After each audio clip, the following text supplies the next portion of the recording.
Je suis André Kaby, qui est le chef de Handicap Afrique. Et parce que Handicap Afrique a créé le centre Medipsy que voici. Et donc, nous sommes là depuis 1993 pour Handicap Afrique et 1996 pour le centre Medipsy. Alors, ce centre accueille les enfants en situation de handicap, mais surtout les enfants handicapés mentaux. Et là, nous nous occupons surtout des plus faibles, parce que les handicapés moteurs, ils peuvent se débrouiller seuls. Les aveugles peuvent se débrouiller quand même, mais les handicapés mentaux, c'est un peu difficile et nous nous occupons surtout d'eux parce qu'ils sont les plus faibles. Ils sont les plus faibles, c'est pour cela que nous nous intéressons à eux.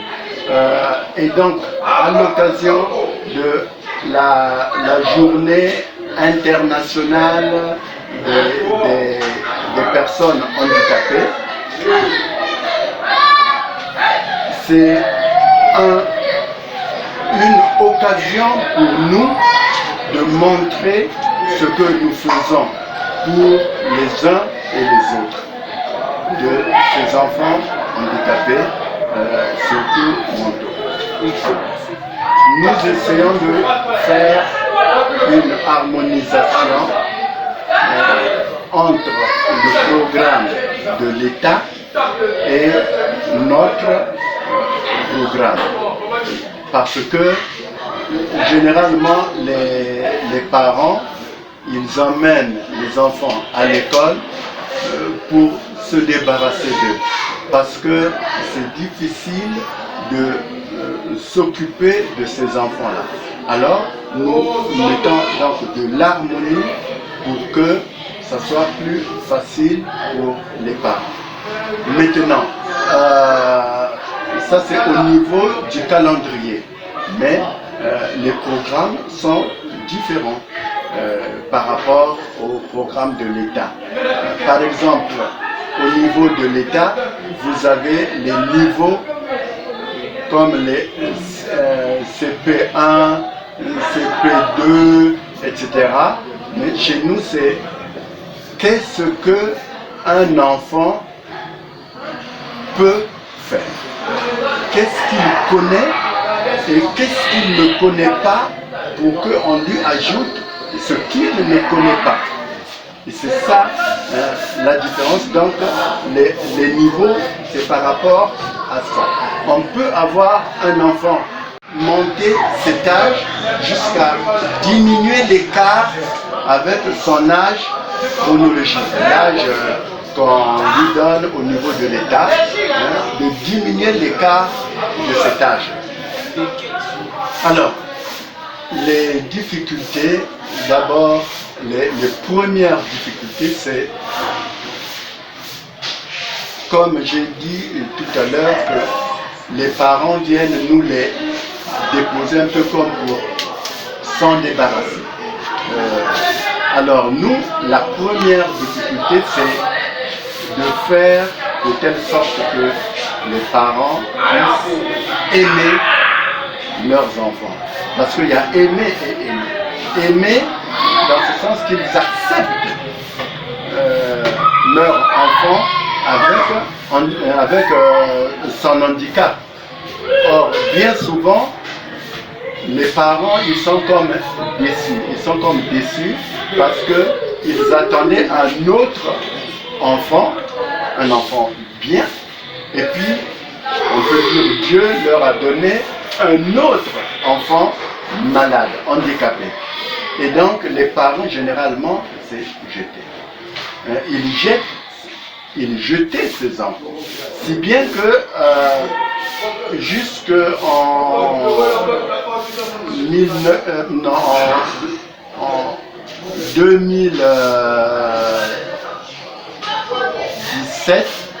en 2017, avant que l'on puisse avoir un projet avec l'Union européenne, les parents, dans nos coutumes au village, nous savons ce que l'on faisait lorsqu'on a un enfant handicapé mental.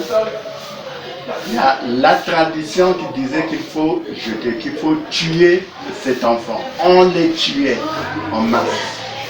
Et donc, pour nous, c'est une des plus grosses difficultés parce qu'il faut d'abord que les parents acceptent le handicap de cet enfant-là.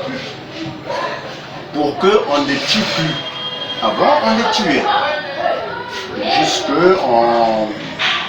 Tout récemment, en 2022, où on a vu que ça commence un peu à changer. On ne les tue plus, pour la plupart, mais maintenant, on les prend et on va les abandonner dans la rue. On va les jeter, on va les mettre, par exemple, au CHU, on abandonne et on est parti. Et donc, ça constitue toujours la difficulté. Il y a donc parfois ici des enfants qui ont des parents cachés quelque part à la cité, peut-être pas trop loin de chez nous. Mais ils se retrouvent sans nom, sans parents, donc, le nom on ne connaît plus, mais l'enfant ne parle pas. Comment faire pour retrouver ses parents? Et donc on peut dire que le centre fait aussi office d'un orphelinat. Nous avons aussi, comment dire ça, un service orphelinat. Bon, orphelinat, c'est un abus de langage, parce qu'ils ne sont pas vraiment orphelins. Les parents sont tapis dans l'ombre quelque part. C'est un service qui nous permet de sécuriser ces enfants qui devaient être tués.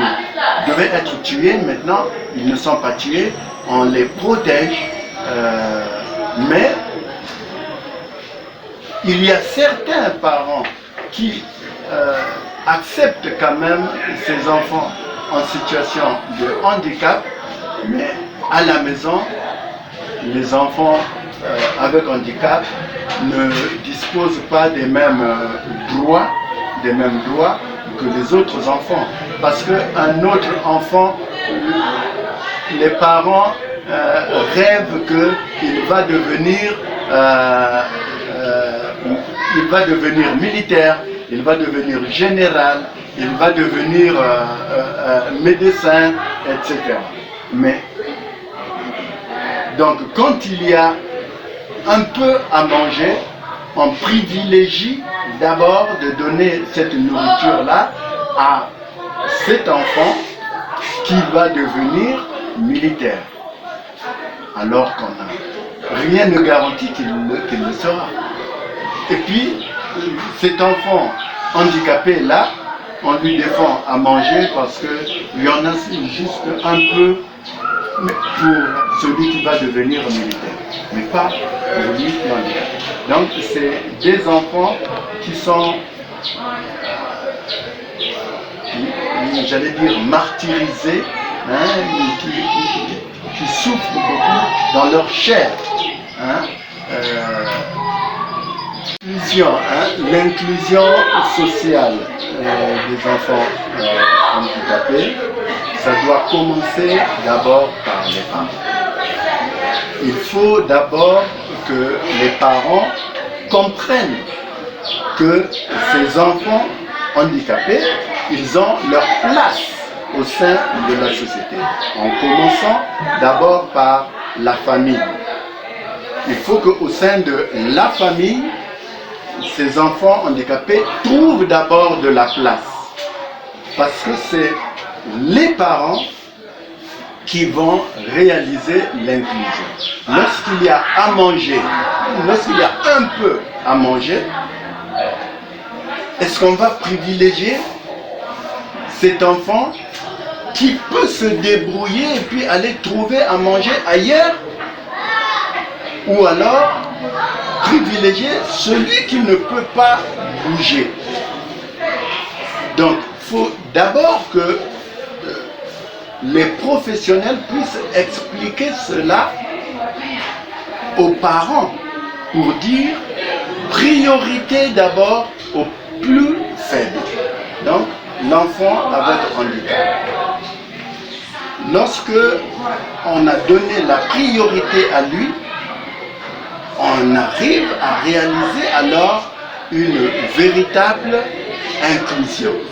Mais si les parents ne comprennent pas la place de l'enfant avec handicap dans le cercle familial, l'inclusion là, c'est zéro.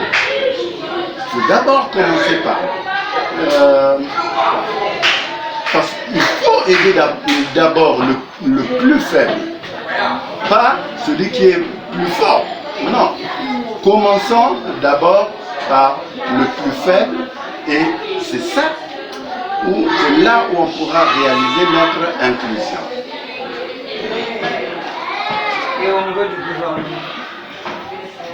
Le gouvernement, c'est pareil. Le gouvernement a compris, parce que là, nous travaillons en partenariat avec l'État, notamment le ministère des Affaires sociales. Nous travaillons ensemble, et c'est là où les affaires sociales arrivent, par exemple, à récupérer des enfants qu'on a jetés pour venir les placer. Nous travaillons aussi avec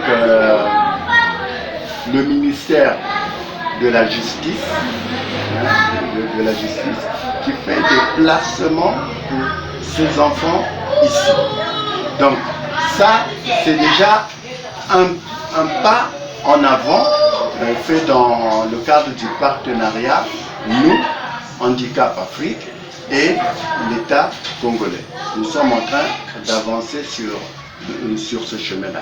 Et c'est d'ailleurs grâce à ce partenariat que l'État nous a donné, par exemple, des structures, un centre à Owando et un centre à Nkai. Ça, c'est la participation de l'État pour travailler ensemble et aller vers l'inclusion des personnes handicapées. Renforcer ce partenariat parce que la personne vivant avec handicap, faut pas... Le handicap concerne tout le monde. À tout âge, on peut devenir handicapé. Lorsque quelqu'un qui était un chef, fut-il un général, lorsqu'il fait un AVC, il doit encore apprendre à parler. Peut-être, il doit encore apprendre à marcher. Il devient handicapé.